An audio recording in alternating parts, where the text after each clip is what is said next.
Bienvenue dans ta meilleure vie. Je m'appelle Alicia, je suis coach de vie certifiée et dans ce podcast, je t'invite à aborder des sujets autour du développement personnel et je te donne des outils pour apprendre à mieux te connaître, booster ta confiance et ton estime de toi afin que tu puisses déplier ton potentiel et vivre une vie pleine et sereine.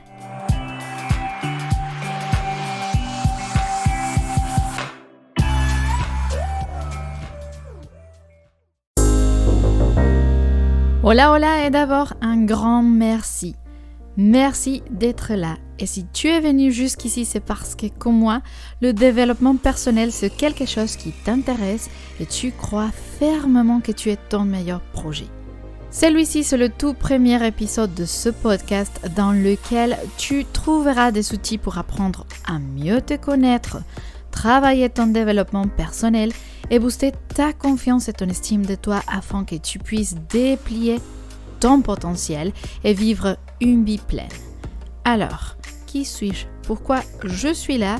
Et qu'est-ce que je veux t'apporter? C'est ce dont je vais te parler tout de suite et j'espère surtout pouvoir t'inspirer. Donc, installe-toi confortablement et je te souhaite une très bonne écoute. Qui ne s'est jamais senti perdu?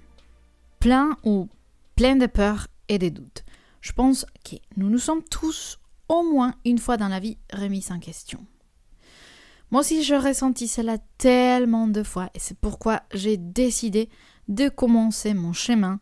J'ai décidé de travailler mon développement personnel et de commencer mon parcours de croissance car, oui, j'avais besoin de réponses qui me feraient réaliser qui j'étais vraiment. En gros, je ne me connaissais pas ou en tout cas pas assez. J'ai donc décidé de chercher des réponses dans le coaching et j'ai commencé à investir en moi. Et pour investir, je veux dire de l'argent, oui, mais surtout investir du temps et même de l'énergie. En tout cas, ça n'a pas toujours été facile, surtout au début, car j'étais assez sceptique sur ce que le coaching pouvait m'apporter jusqu'à ce que j'ai expérimenté ces bienfaits dans ma vie. Je suis journaliste de base, mais j'étais insatisfaite et même un peu déçue de mon métier. J'avais peur, j'avais honte d'admettre que tout simplement ce que j'avais étudié ne me comblait plus. Je me suis sentie jugée, ou plutôt je me jugeais moi-même en pensant qu'est-ce que les autres vont dire si je dis que le journalisme m'a déçu, que je n'aime plus la manière dont beaucoup de journalistes travaillent à l'heure actuelle et que je ne veux pas être comme eux. En tout cas, moi, je le sentis à la fois comme « ok, je me juge et donc je dois me pardonner ». Peut-être que toi, tu t'es déjà senti de cette manière et c'est difficile, non ? C'est difficile d'accepter la situation ou de penser tout simplement qu'on va décevoir quelqu'un. Donc voilà, j'ai fini par réaliser que si je voulais donner le meilleur de moi-même à mes proches et aux autres, je devais d'abord m'assurer d'être moi-même à 100%. Et d'autre part, je commençais à penser que si je traversais ces moments de doute et de peur, d'autres traversaient aussi la même chose. Et à ces moments-là, je me questionnais surtout sur ma mission de vie. Je me posais souvent cette question, car j'avais fait mes études, mais je n'exerçais plus mon métier. Donc la prise de conscience sur nous ne sommes pas ce dont on a étudié est venue longtemps après. Il faut dire également que le fait de me remettre en question a été aussi, je dirais pas déclenché, mais en tout cas, il y a eu un déclic avec la pandémie, puis avec la naissance de ma fille dans ces moments chaotiques. C'était extrêmement difficile pour moi, mais c'était justement ça qui m'a permis de dire « ok, stop, on s'est fait un point sur sa vie et on voit ce qu'il faut faire ».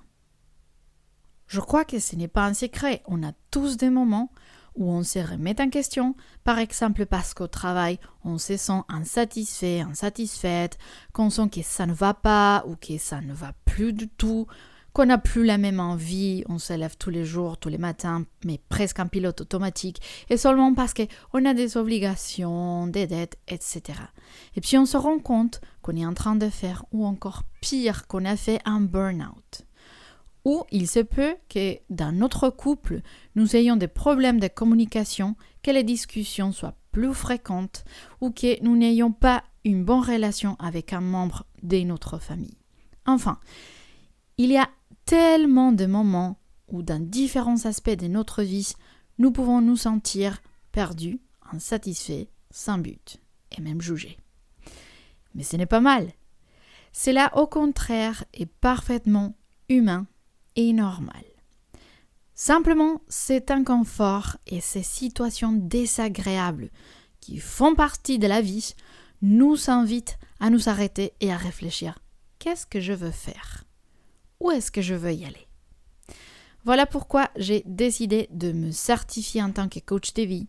Et avec cette formation, je peux continuer mon propre chemin de dev perso. L'objectif donc de ce podcast est d'abord que tu puisses te sentir identifié, que tu puisses comprendre que tu n'es pas le seul, la seule à traverser des moments de crise, que tu n'es pas seul dans ces moments où tu te remets en question, que nous avons tous besoin d'aide à un moment donné pour clarifier nos idées, donner un nouvel air à nos esprits, changer notre façon de penser face à des situations diverses, etc. Ici, tu vas donc trouver des conversations utiles, car oui, je sens que je te parle vraiment à toi, et des outils pour travailler ton développement personnel, pour booster ta confiance en toi, ton estime de toi, pour vraiment développer ton potentiel afin que tu puisses vivre une vie pleine, sereine, équilibrée selon tes goûts, tes valeurs, tes objectifs et surtout que tu puisses mieux te connaître car finalement, la seule personne qui va être avec toi pour toute la vie, c'est toi-même. Je t'invite donc à suivre le podcast, à t'abonner, à laisser un commentaire si cela te dit, à me suivre aussi sur Insta, Ali Carrillo Coach. Carrillo, c'est C-A-R-R-I-L-L-O.